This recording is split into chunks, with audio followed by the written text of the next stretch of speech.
So what's up mga kalodi, welcome to my mini vlog. So for today's video, gagawa naman tayo ng panibagong video. Ang video gagawin ko ito, walang iba kundi kamusta na ba si Tina, kamusta na ba si Tinabas, kamusta na ba si Tin, or kamusta na ba si Christina. So lahat ng yun na tinatawag sa akin, kamusta na ba daw ba healthy. So yun nga, kukwento ko lang sa inyo ano ba nangyari sa akin. Kasi sa tagal ng panahon nahimik kasi ako. Hindi, sa tagal kasi ng panahon nagkaroon ako ng isang sakit na cancer. Tinatawag siya na nasopharyngeal carcinoma. Kahit i-research nyo siya, may kita nyo yun doon. So paano ba nagsimula yung sakit ko ngayon? So may abugbog-aber na kasi na naganapan. So ngayon, sa dati ko nagkaroon ng bugbog aberna. So nagkaroon ako ng bukol sa loob ng ilong. Dahil hindi siya dumugo, nagsanhi siya ng yun nga, pamamaga, nagkaroon siya ng bukol, tapos nagkaroon ako rito ng kulani. Una, maliit lang yun eh. 2017, nagkaroon ako ng kulani. Hinayaan ko lang kasi baka nga ano lang, dahil may sugat ako, syempre bagong panganak ako that time. So hinayaan ko lang, baka normal kulani lang. So ito na, habang tumatagal. So 2019 nagpa-check up ako kasi nga medyo mabigat na siya, lumalaki. So sinamahan ako ng nanay ko January 17, 2019. Punta kami ng PGH. Aga namin doon, mga kalodi. Siguro before 3 AM nandun na kami nakapila. So yun na nga, pagkatapos ng check up, Diyos ko Lord, nakakaiyak. Yun, nagkaroon ako ng isang tinatawag na nasopharyngeal carcinoma. Isa siyang cancer. So yung cancer niya panghabang buhay ko dala-dala, diba? Sana ikaw na lang nagkasakit, hindi ako, char. So yun nga, dahil doon nagkasakit ako at tinesting nga yun, no? Binayopsi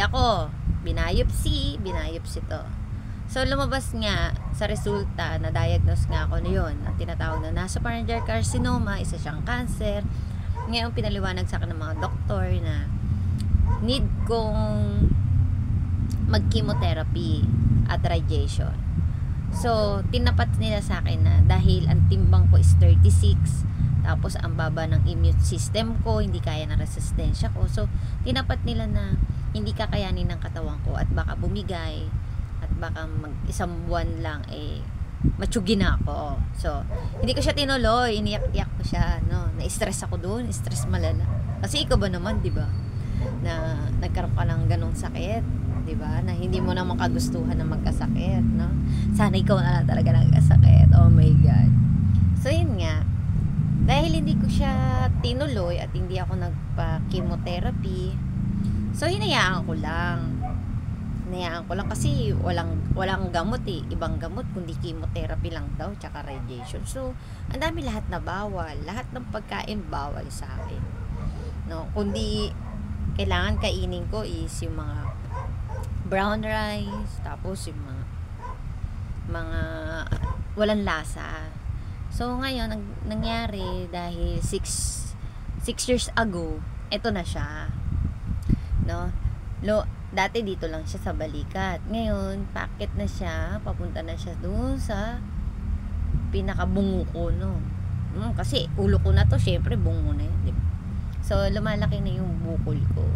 At napupunta na rin siya sa akin sa lalamunan. So, isa na rin siya sa epekto ba? Ewan ko ano tawag dun eh. Basta, nahihirapan ako huminga, nahihirapan ako kumain, nahihirapan ako lumunok. Tapos may times pa na pag sumakit yung ulo ko, kala ko normal migraine lang, hindi pala. Yung pala yung symptoms niya na nagtitigir yung ulo mo or yung bukol mo, kasi syempre nasa loob yan eh, no. Yung bukol ko kasi nasa loob mismo ng pinaka ilong natin na malapit sa tumor. Yun naman yung inexplain, no. So yun nga, dahil sa sobrang takot ko ngayon, syempre may 3 kong anak, diba? So nilabanan ko yung hindi pag-chemo, diba? Tinuloy ko lang ang buhay. So 6 years ago na. So dahil kailangan ko na i-chemo siya or irradiation na siya, igugo ko na kasi nga baka pwede ko ikamatay ito pag hindi ko pa in-undergo, di ba? Ngayon igugo ko na siya kasi nga no choice na rin talaga ako kasi nga lumalala na siya, hinihingal ako, nahirapan ako, tapos sumasakit na rin yung dibdib ko, parang feeling ko kasi yung kalahati ng katawan ko punong-puno na to ng bukol. So, di ba, ang laki ng epekto sa ginawa mo sa akin. Oh my God. Ikaw na lang kaya talaga magkasakit, di ba? Hindi ako. So, yun nga, dahil another check-up na naman ako sa PGH. Yun nga, kakapunta ko lang itong Monday, no, nagpatingin ako in-schedule ako ng June 3 na yun nga, parang iuulit lahat yung examen ko, uulitin yan, ibabiopsy ako uli, tapos yun, pagkatapos lahat ng yun, go na tayo dun sa processing nila na chemotherapy, diba? Akala nyo yung isang Tina or Tintin or Tina Wells or Christina na tinatawag nyo or Lodi man yan, akala nyo walang, alam nyo yun, na lagi lang masaya, lagi lang hindi halata na walang problema, pero punong-puno ako ng problema sa likod ko. Diba? Yun, kinakaya ko at kailangan kong kayanin, lalabanan yan, no, yung cancer na yan para maging cancer free kung tawagin. Pero hindi ko pa rin talaga hawak yung buhay ko, syempre, diba? Hindi ko rin masasabi na malagpasan ko ba yun, kaya ba ng katawan ko, kasi nga dahil yung immune system ko mababa, hindi ganun, diba? So yun lang, at least, diba, alam nyo na kung anong nangyari sa akin, anong nabalagay ko, diba? Yun lang, kasi ang hirap kasi explain, baka kasi sabihin na iba dyan na bakit kailangan kong mag-post ng ganito, ganyan. No, nakilala ako sa social media, so hindi naman halos lahat kailangan sabihin mo, pero ayun nga, gusto ko lang iparating na yun yung sakit ko, no, yun yung sakit ko na habang buhay daladala ko. Habang buhay na ilalaban ko, kasi may 3 anak ako na umaasa sa akin, diba? Kaya yun, fight lang, pero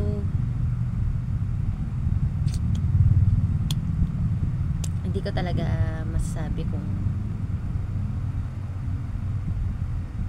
mabubuhay pa ako. Diba? Na negative agad, diba? Pero dapat think positive lang, diba? Pero kasi bahala na si Lord. I surrender myself. Akala nyo patawa-tawa lang ako, pero araw-araw iniiyak ko yan, na iniinda ko yung sakit ko, na ang sakit, kasi may times na kumikirot siya, may times na Makati siya, may times na yung buong kalahati ng ang bigat-bigat niya, hindi ako makapaghugas ng maayos, nangangalay ako bigla, tapos yung lalamunan ko parang punong-puno ng laway, na alam mo yung hirap na hirap ka na. So may kasalanan ako kasi pinatagal ko, pero kasi that time na yun ang timbang ko lang is 36 lang, so hindi ko talaga ginawa yun. Ngayon kasi kahit paano nasa 40 plus tayo pataas, so ngayon kailangan ko ng palakasin ko yung pangangatawan ko, at dahil syempre kailangan ko labanan yun basta ganun, diba? Akala nyo okay lang ako porque TikTok lang ako ng TikTok at post lang ako ng post. Uy, malaki rin yung problema ko. Hindi lang kayo yung may problema, syempre, diba? Yung akin kasi talagang ilalaban mo talaga. Kasi may mga anak ka. Ganun yun. So, yun lang mga kalodi. At least alam nyo na kung ano yung kalagayan ko, diba? Pero sabi ko nga, sana ikaw na lang yung nagkasakit, hindi mo na sa akin hindi mo binigay or hindi mo pinaranas sa akin. Sana ikaw na lang, gigigil ako sa'yo. Pero yun na nga, wala na tayong magagawa dyan dahil yan, meron na tayong ganyan. So laban lang tayo sa buhay, huwag tayo susuko sa anumang problema. Hindi naman siguro ko bibigyan ng pagsubok ko, hindi ko kakayanin, kaya ko itong lalagpasan. Kaya pag-pray nyo ko, lahat kayo, mga nakasubaybay or nanonood man yan, pag-pray nyo sa darating ng aking chemo. Diba, nakakashock, chemotherapy plus radiation. Oh my God, diba? Iisipin mo pa lang, pag kinikimo ka, kakalbo ka. Pero sa akin hindi. Okay lang yun, basta mabuhay lang ako. Makita ko pa yung mga anak ko na nag-graduate. Lalaban tayo, diba? Sa lalaban tayo, yun lang. So, yun lang, gusto ko lang i-share sa inyo kung ano nakalagayan ko, diba? Pero magbibideo pa rin ako once na nag-insert na tayo for chemo at radiation. Tuloy lang. So ayan guys, thank you so much. Thank you for watching. Yan, don't forget to like and subscribe and to follow my page and TikTok. Yan. So, yun lang mga kalodi. Thank you so much. And God bless. Hanggang dito na lang. Tatapusin ko na tong vlog na to. So, bye!